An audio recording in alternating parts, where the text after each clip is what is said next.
Michael Jackson 150 साल जीना चाहता था। किसी के साथ हाथ मिलाने से पहले दस्ताने पहनता था, लोगों के बीच में जाने से पहले मुंह पर मास्क लगाता था। उसकी देखरेख करने के लिए उसने अपने घर पर लगभग 12 डॉक्टर नियुक्त किए हुए थे, जो उसके सर के बाल से लेकर पांव के नाखून तक की जांच दिन प्रतिदिन किया करते थे। उसका खाना लेबोरेटरी में चेक होने के बाद उसे खिलाया जाता था। उसको व्यायाम कराने के लिए 15 लोगों को रखा हुआ था। माइकल जैक्सन अश्वेत था। उसने 1987 में प्लास्टिक सर्जरी करवाकर अपनी त्वचा को गोरा बनवा लिया था। अपने काले माँ बाप और काले दोस्तों को भी उसने छोड़ दिया।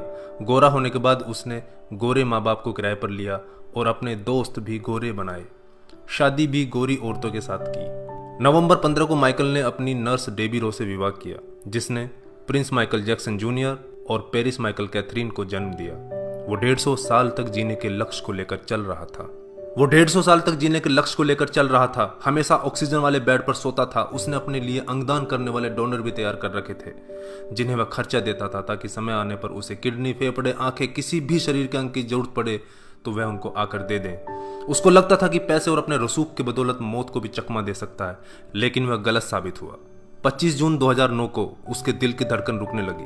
उसके घर पर 12 डॉक्टर्स की मौजूदगी में हालत काबू में नहीं आई। सारे शहर के डॉक्टर उसके घर पर जमा हो गए, वह भी उसे नहीं बचा पाए। उसने 25 साल तक बिना डॉक्टर से पूछे कुछ नहीं खाया था। अंत समय में उसकी हालत बहुत खराब हो गई थी। 50 साल तक आते आते वह पतन के करीब पहुंच गया था और जून 25, 2009 को वह इस दुनिया से चला गया। जिसने अपने लिए 150 साल जीने के इंतजाम कर रखे थे, उसका इंतजाम धरा का धरा रह गया दोस्तों। जब उसकी बॉडी को पोस्टमार्टम हुआ तो डॉक्टर ने बताया कि उसका शरीर हड्डियों का ढांचा बन चुका था। उसका सिर गंजा था, उसकी पसलियां, कंधे, हड्डियां टूट चुके थे। उसके शरीर पर अनगिनत सुई के निशान थे। प्लास्टिक सर्जरी के कारण होने वाले दर्द से छुटकारा पाने के लिए एंटीबायोटिक वाले दर्जनों इंजेक्शन उसे दिन में लेने पड़ते थे। माइकल जैक्सन की अंतिम यात्रा को लगभग 2.5 अरब लोगों ने लाइव देखा था। यह अब तक की सबसे ज्यादा देखी जाने वाली लाइव ब्रॉडकास्ट है। माइकल जैक्सन की मृत्यु के दिन यानी 25 जून 2009 को 3:15 पर विकिपीडिया, ट्विटर और इंस्टा मैसेंजर सभी क्रैश हो गए थे। उसकी मौत की खबर का पता चलते ही गूगल पर 8 लाख लोगों ने माइकल जैक्सन को सर्च किया। ज्यादा सर्च होने के कारण गूगल पर सबसे बड़ा ट्रैफिक जाम हुआ था और गूगल क्रैश हो गया था।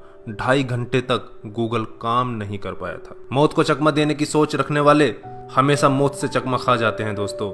कुल मिलाकर सार यही है कि बनावटी दुनिया के बनावटी लोग कुदरती मौत की बजाय बनावटी मौत ही मरते हैं। क्यों करते हो गुरूर अपने 4 दिन के ठाठ पर? मुट्ठी भी खाली रहेगी जब पहुंचोगे घाट पर। क्या हम builders, interior designers, caterers, decorators के लिए कमा रहे हैं दोस्तों? हम बड़े बड़े कीमती मकानों और बेहद खर्चीली शादियों से किसे इंप्रेस करना चाहते हैं? क्या आपको याद है कि 2 दिन पहले किसी की शादी में आपने क्या खाया था? जीवन के प्रारंभिक वर्षों में क्यों हम पशुओं की तरह काम करते रहते हैं और काम में जुटे रहते हैं? कितनी पीढ़ियों के खान पान और लालन पालन की व्यवस्था हम करना चाहते हैं? हम में से अधिकांश लोगों के 2 बच्चे हैं, बहुत का तो सिर्फ एक ही बच्चा है। हमारी जरूरत कितनी है और हम कितना पाना चाहते हैं, इसके बारे में जरा सोचिए। क्या हमारी अगली पीढ़ी कमाने में सक्षम नहीं है जो हम उनके लिए ज्यादा से ज्यादा सेविंग कर देना चाहते हैं? क्या हम सप्ताह में 1.5 दिन अपने मित्रों, अपने परिवार और अपने लिए स्पेयर नहीं कर सकते? क्या आप अपनी मासिक आय का 5% अपने आनंद के लिए, अपनी खुशी के लिए खर्च करते हैं? सामान्यतः जवाब नहीं में ही होता है। हम कमाने के साथ साथ आनंद भी क्यों नहीं प्राप्त कर सकते दोस्तों? इससे पहले कि आप स्लिप डिस्क का शिकार हो जाएं, इससे पहले कि कोलेस्ट्रॉल आपके हार्ट को ब्लॉक कर दे, आनंद प्राप्ति के लिए समय निकालिए मेरे दोस्तों। हम किसी प्रॉपर्टी के मालिक नहीं होते, सिर्फ कुछ कागजातों, कुछ दस्तावेजों पर अस्थायी रूप से हमारा नाम लिखा होता है। अगर भगवान ऊपर है तो वो हमें देखकर हंसता होगा। वो सोचता होगा कि हम कैसी कैसी बातें करते हैं जब हम कहते हैं कि मैं इस जमीन के टुकड़े का मालिक हूं।